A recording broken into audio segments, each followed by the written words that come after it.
Niemcy oskarżają Polskę o utrudnianie śledztwa w sprawie Nord Stream 2. Sankcje eksmitują flotę widmo Rosji z kluczowego rejestru. Cyberatak na Gazprom może zakłócić dostawy gazu rosyjskiego. Jest 21 lipca 2025 roku. Nazywam się Wojciech Jakubik, a to jest codzienny przegląd informacji sektora energetycznego i paliwowego Energy Drink. Zapraszam.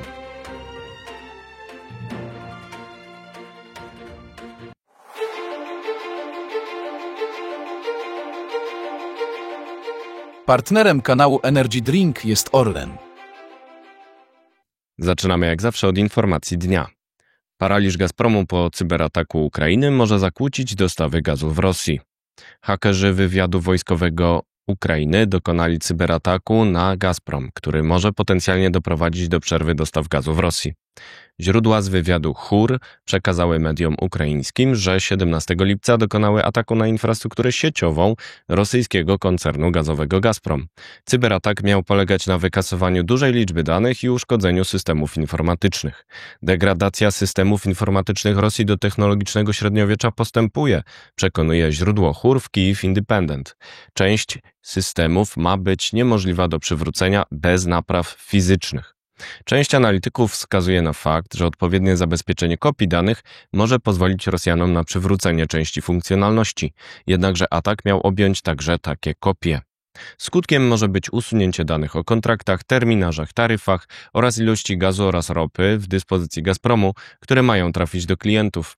Miały także zniknąć dane potrzebne do operowania systemem przesyłowym gazu, w tym z systemów bezpieczeństwa SCADA. Cyberatak miał według Suspilne pozwolić Ukraińcom na pełną infiltrację systemów Gazpromu, łącznie z danymi klientów, a także ponad 390 spółek córek. Bez systemów operacyjnych ta spółka może nie być w stanie podpisywać nowych kontraktów, zarządzać systemem przesyłowym gazu, ani utrzymywać operacji finansowych, tłumaczy źródło HUR. Co dalej? Gazprom nie komentuje cyberataku HUR.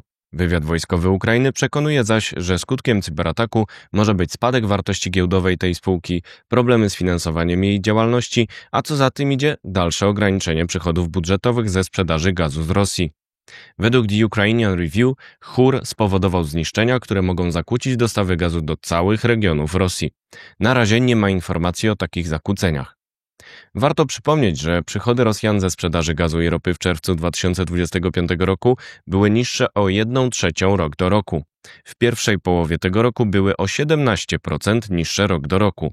Były też najniższe od stycznia 2023 roku. Czas na wieści z Polski.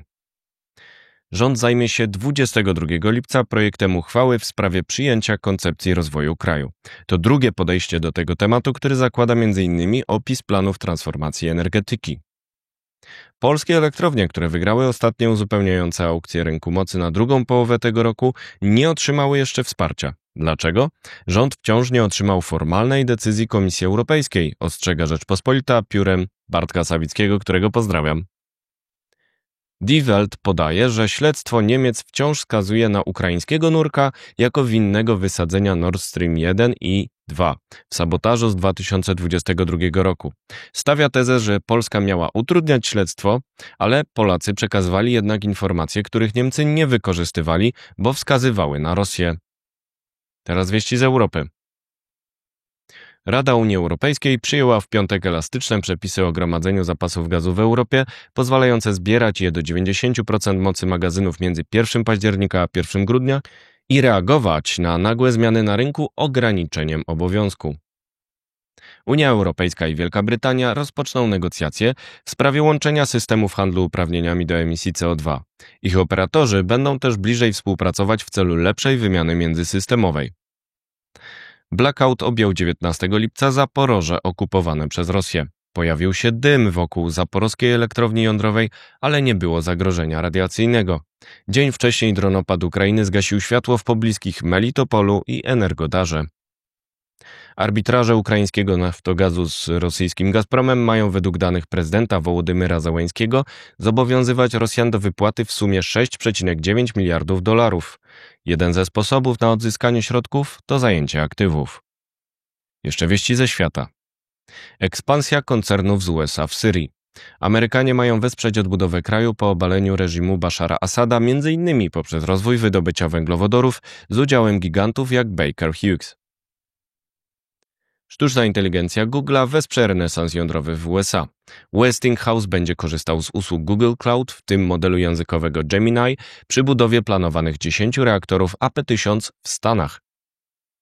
Kilka dni po nowych sankcjach unijnych Urząd Morski Bahamów ostrzega, że wykorzystanie ich bandery przez statki floty widmo Rosji może narazić je na sankcje. Takie jednostki będą od teraz usuwane z rejestrów. Rosjanom będzie trudniej rejestrować tankowce floty widmo. Na koniec informuję, że podcast przechodzi w tryb wakacyjny, to znaczy Energy Week będzie poświęcony jednemu zagadnieniu do września, a od 28 lipca do 10 sierpnia będę na urlopie, by wrócić do Państwa z nową energią. To wszystko na dzisiaj. Dziękuję Państwu bardzo. Do zobaczenia. Do usłyszenia.